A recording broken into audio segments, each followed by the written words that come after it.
Hello, I'm Dynast Amir.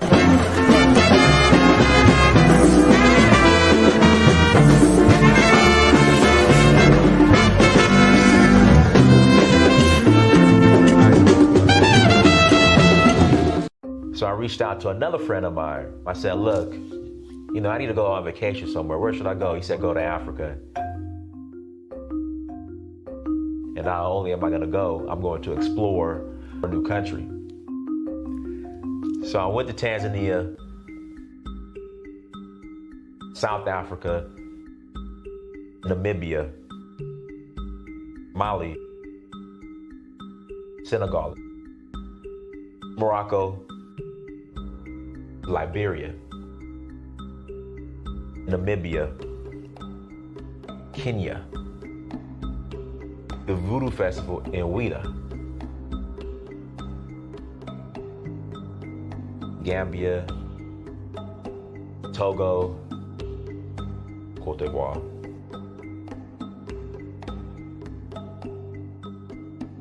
Sierra Leone, Ghana, Nigeria. It's been a beautiful experience, just learning more about our culture, our indigenous culture. So Uhuru means freedom in Swahili. I'm in search of my roots. In finding that, I would experience my Uhuru, which is freedom.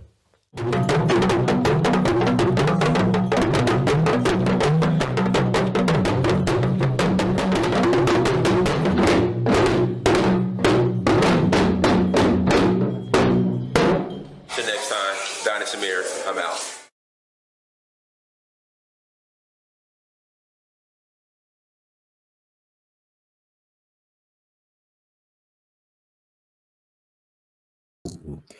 Peace, family. I hope all is well. I hope your hump day is going well. Hopefully, you're having a productive and good, well, not good, but great Wednesday.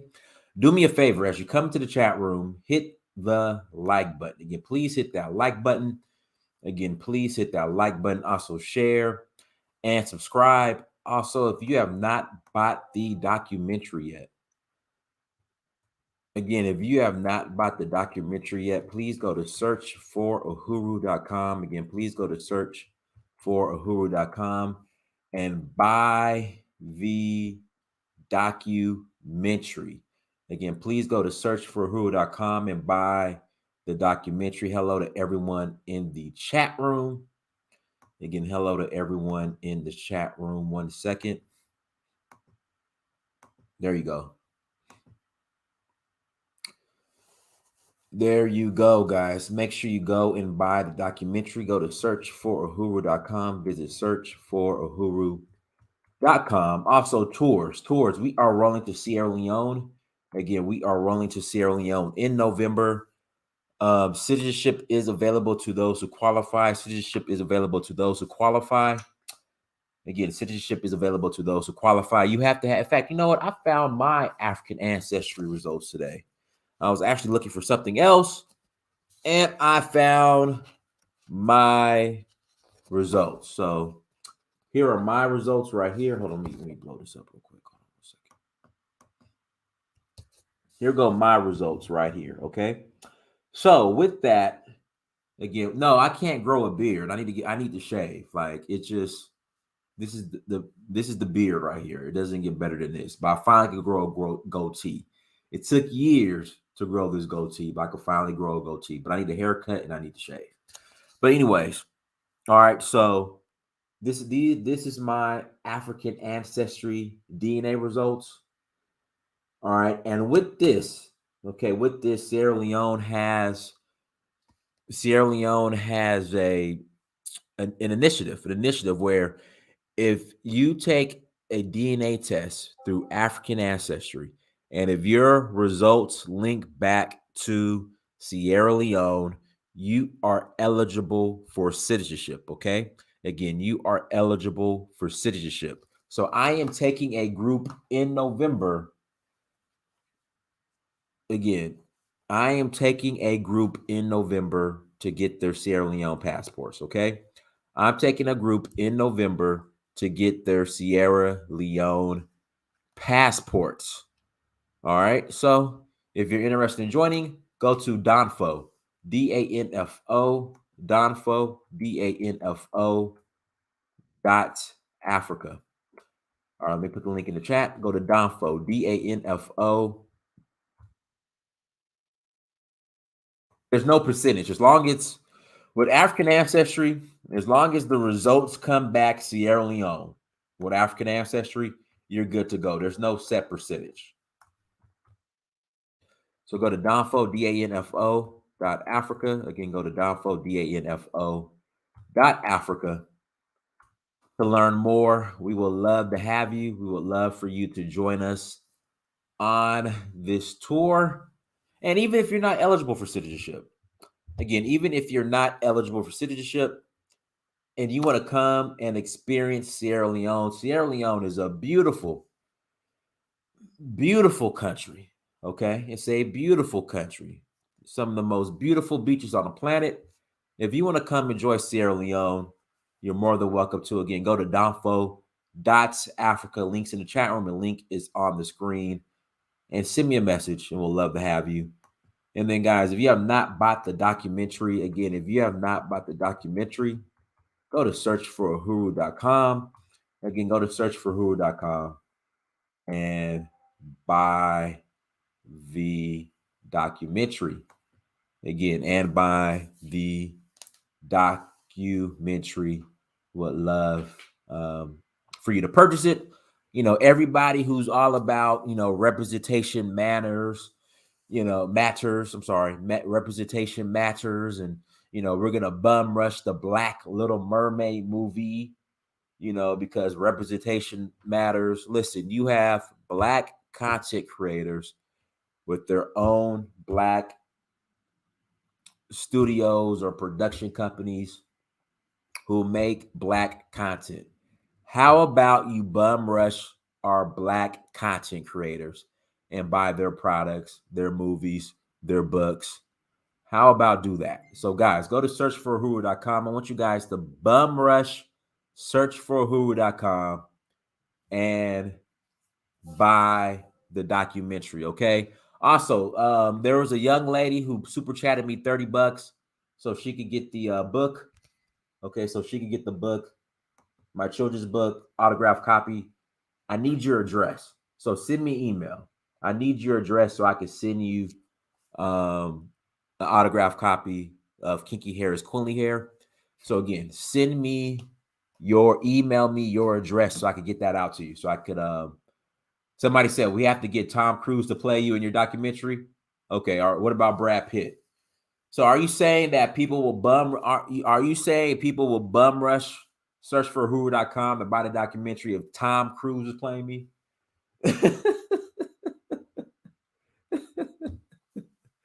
You're funny. But anyways, do me a favor. So when you super chat $30 or more, again, when you super chat $30 a month, $30 or more, you will get a copy. You will receive a copy of my autograph copy. Autograph copy of my children's book. I just need your address.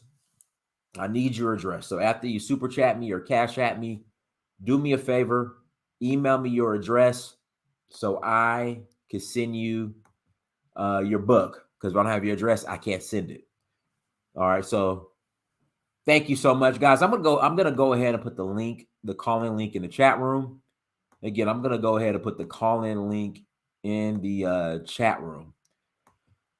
Because I want people to engage, you know, I want people to engage into this, you know, I want people to engage when it comes to this conversation we're about to have. And listen, this is my opinion. I don't know if you guys know a video of part of the incident we're talking about Shaka Zulu, Ludacris's long-time manager who got involved in an altercation at his restaurant apartment 4B here in Buckhead, here in Atlanta, where I live. And he was shot and he ended up shooting someone and killing them in self-defense, allegedly. But he was the only person charged with murder. Now, I'm going to put on my tin foil kufi. All right, I'm going to put on my tin foil kufi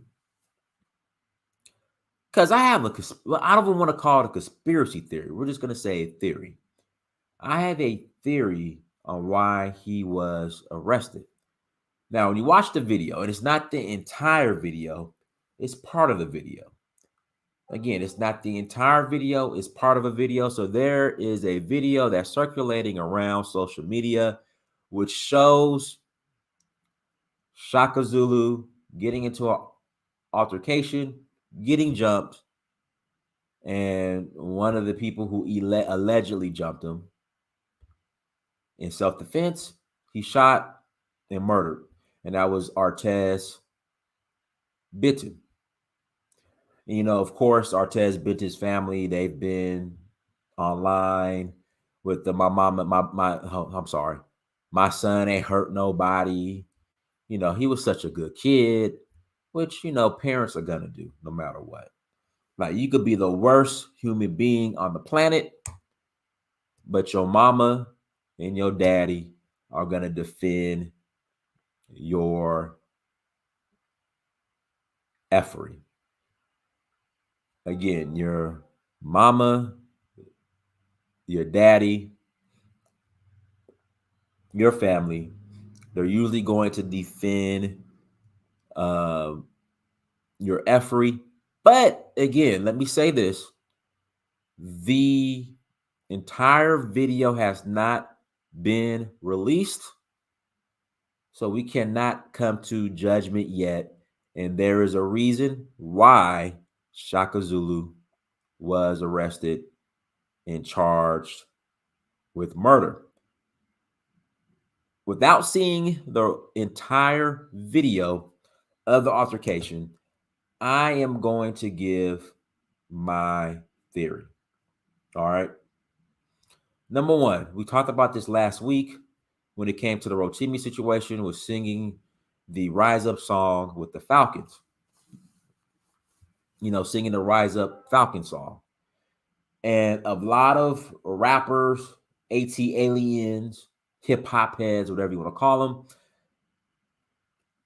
they were upset on why you're going to have this non-native, non-AT alien rapper sing this song, this Rise Up song, this Falcons Rise Up song, when you have Atlanta rappers who are famous. And it was T.I. who brought this up.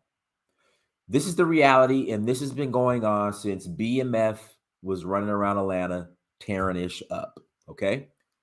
Atlanta wants to separate itself from this rap and hip-hop scene. Again, Atlanta wants to separate itself. WM West Africa, they always charge the person, but he won't get convicted. That's not true. In self-defense, they don't always charge the person. That's not true. That's not true at all. That's not true at all. I disagree with that. But Atlanta wants to separate itself from hip-hop because hip-hop has been turned lately. Hip-hop is turning into what I call deadly clown music. All right.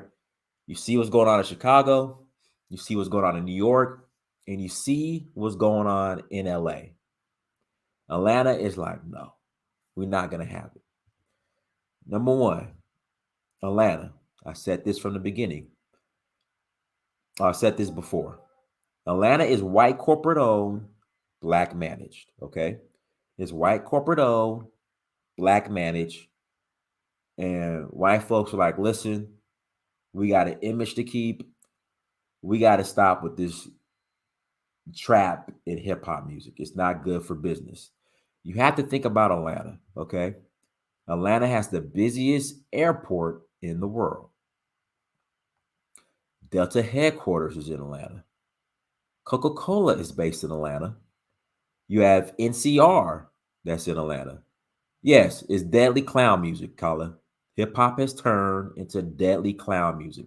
No positivity, just deadly clown music. And people are like, listen, we're done. And Atlanta ain't having it. You have a lot of Microsoft was planning on coming to Atlanta. I think they still are. I want to say Microsoft was going to build a campus here in Atlanta. CNN is here in Atlanta, but CNN is a failing network. I mean, I'm sorry. Yes, look it up. Hartsfield Jackson in Atlanta is the busiest airport in the world. Look it up. And simply because Delta headquarters is here in Atlanta. So, yeah. So, Atlanta is like, listen, because when you think of Atlanta, okay, when you think of Atlanta, like me personally, before I moved here, so I went to the University of Georgia, I came to Georgia, I relocated to Georgia back in 2000. When I thought about Atlanta, I thought Outkast and Freaknik. You got folks who still, when they still think about Atlanta, it's trap music. Atlanta's like, listen, we want to pivot and go into a different direction. Because again, you got Coca-Cola here, you got Delta here, you got NCR, Microsoft is coming here. You have a lot of companies who are, you have Hollywood. I think outside of Hollywood or outside of LA, Atlanta produces what is number 2 when it comes to producing movies. So there's a lot of business and businesses who are coming to Atlanta. And the last thing Atlanta wants, getting in the way of business, is deadly clowns tearing ish up. Okay. That's the last thing Atlanta wants. Somebody said, I think Atlanta, I think gay black men and housewives loving hip hop. Once again, Atlanta's trying to shift from all of that, all of the ratchet stuff. Atlanta wants to pivot and shift from all that. And guys, this is something that's been going on for the past, I would say, 17 years. And it started with BMF. All right. So if you guys remember back in the day, here in Atlanta, you had 112, you had Club Vision, you had Compound. There were all the clubs in Buckhead. Then here came BMF, Black Mafia family. They were tearing stuff up, being flashy. And then what happened? You had the murder of Puff Daddy's bodyguard in Buckhead, right? Once that happened, Velvet Room, shout out to Cassandra Berryman. Forgot about Velvet Room. Atlanta was popping. People throwing money in the club, popping bottles, all that good stuff. BMF ruined that. I'm gonna go ahead and put it out there. This is my theory. I could be wrong. Link is in the chat room. Leave a comment. If I'm off, just say, Dynast, you way off. So when Puff Daddy's bodyguard was killed by a BMF member in Buckhead, they started to shut all this stuff down. All the clubs, all of that stuff got shut down. All shut down. They want to revitalize Atlanta, start fresh. So Atlanta was under the impression that would be enough. Fast forward to around 2015. And this is what really this is what surprised me. You would have never thought there would be crime in Buckhead. Next thing you know, 2015, 16, 17, till today,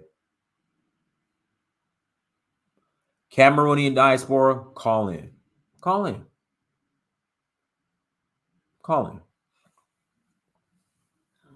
Call in. How am I wrong? How am I wrong? They shut everything down.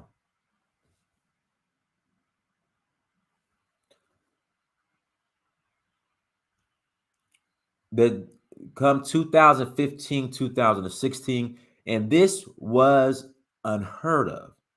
There was an uptick in crime and violence in Buckhead.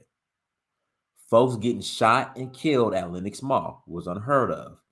Folks getting robbed in broad daylight in Buckhead, unheard of.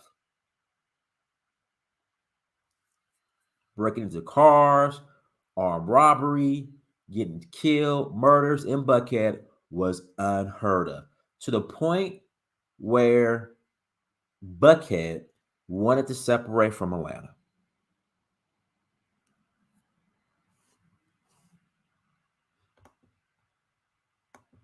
Let me say this, BMF was a bad look for Atlanta once all that went down. And it's what it is. Bounce is not open. I used to go to the Bounce. They shut the Bounce down. Pretty much the nightclub scene of Atlanta, dead. I saw someone get robbed in their Buckhead hotel room.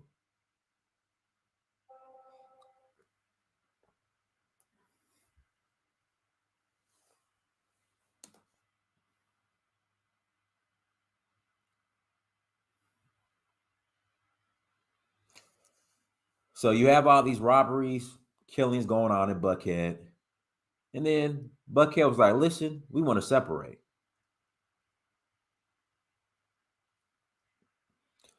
It's to the point now where a couple months ago, they were trying to pass a city ordinance here in Atlanta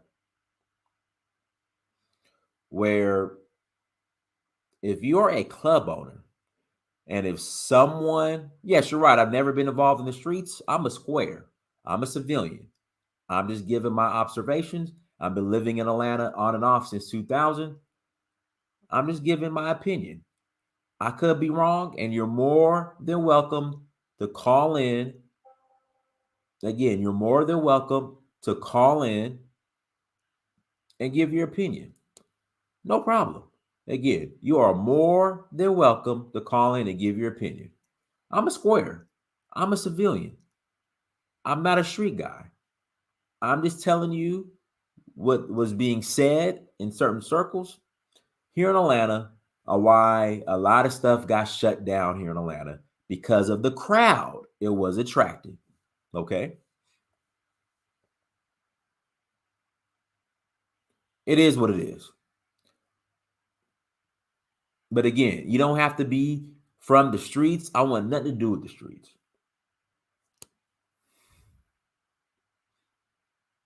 So, anyways, let me go back. Lost my train of thought. So, again, you have a crime in Buckhead was off the chain. Even in certain parts of Atlanta, but in Buckhead, it's just unheard of because it's Buckhead.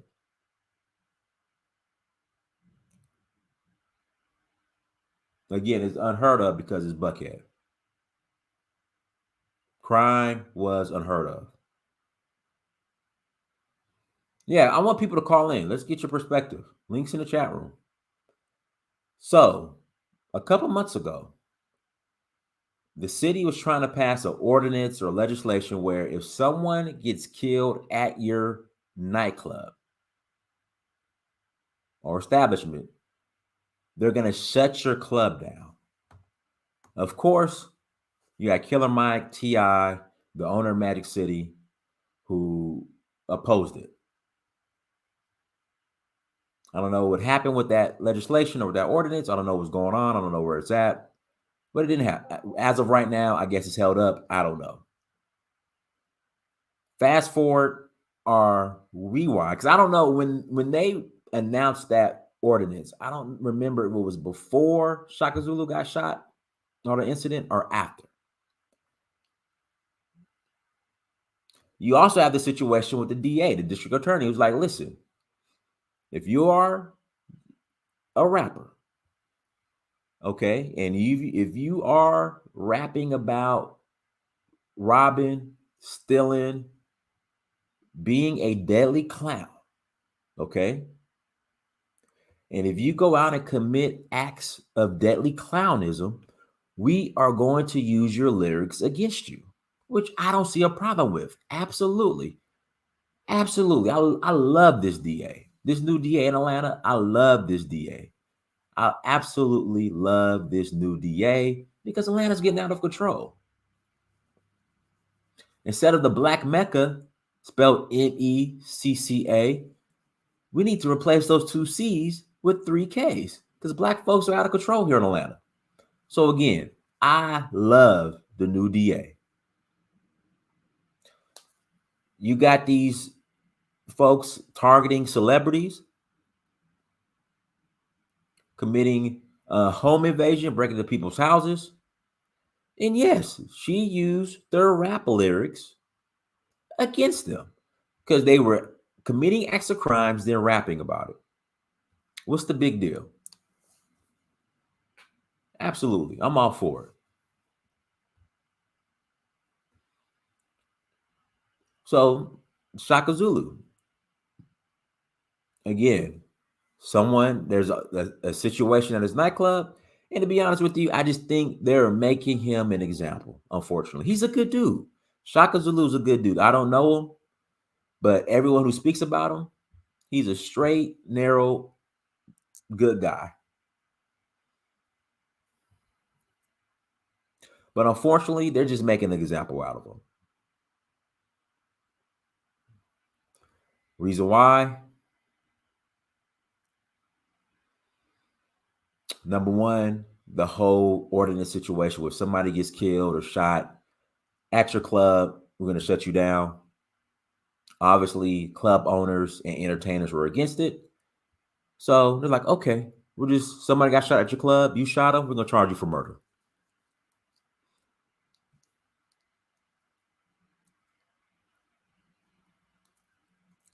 I'm going to make an example out of you. Number two, Atlanta wanting to separate itself from hip hop, from the industry. Shaka Zulu, he's in the industry. Now he ain't I don't think he's in like that trap music, drill music segment of the industry, but he's involved in the industry. So he has a double whammy. He has two strikes. So they're like, look, we're going to make an example of him. Do I think he's going to be found guilty? Probably not, but I have not seen the entire video. But they're going to make him feel some pain. And they're going to use him as an example to all these rappers, everyone in the entertainment, in the hip hop industry, all you club owners. Listen, something happens at your establishment, somebody gets killed. We don't care what the circumstances are. You're going to pay.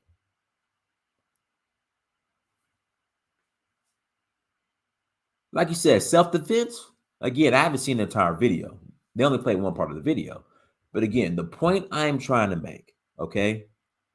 If you are involved any type of way in the hip hop industry, if you are a club owner here in Atlanta,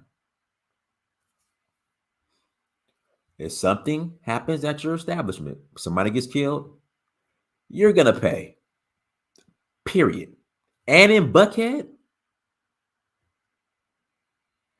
at that, it's spots in Buckhead. Folks in Buckhead ain't having it. Like I said, Buckhead wanted to separate. So I'm pretty sure some phone calls were made behind the scenes.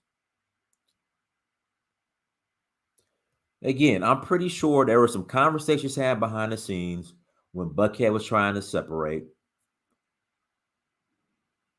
And there were some conversations had, phone calls made. Like, listen, if this continues to happen in Buckhead, this is what's going to happen. And if someone gets caught or is involved in a murder in Buckhead, this is what needs to happen. And folks got their marching orders. And unfortunately, Shaka Zulu, wrong place, wrong time. He's paying for it. Again, They're making an example. They're making an example out of the brother because hip hop has just became too destructive. The hip hop community is full of freaking excuses on why it's so destructive. The hip hop community has not came forward with any type of plan to listen. We see it's destructive. This is what we're going to do to shift it where it's not destructive. They're full of excuses. So folks are just like, okay, this is what's going to happen. If you're involved in the community, someone gets killed at your establishment, we're going to make an example of you. We don't care what the circumstances are. And unfortunately, again, Shaka Zulu, they're making an example out of him.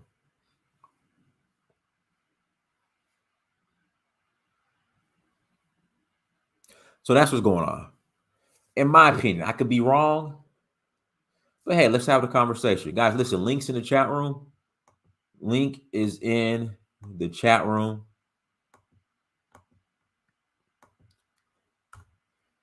Click on the link. If you want to call in, go ahead and click on the link. Also, make sure you buy.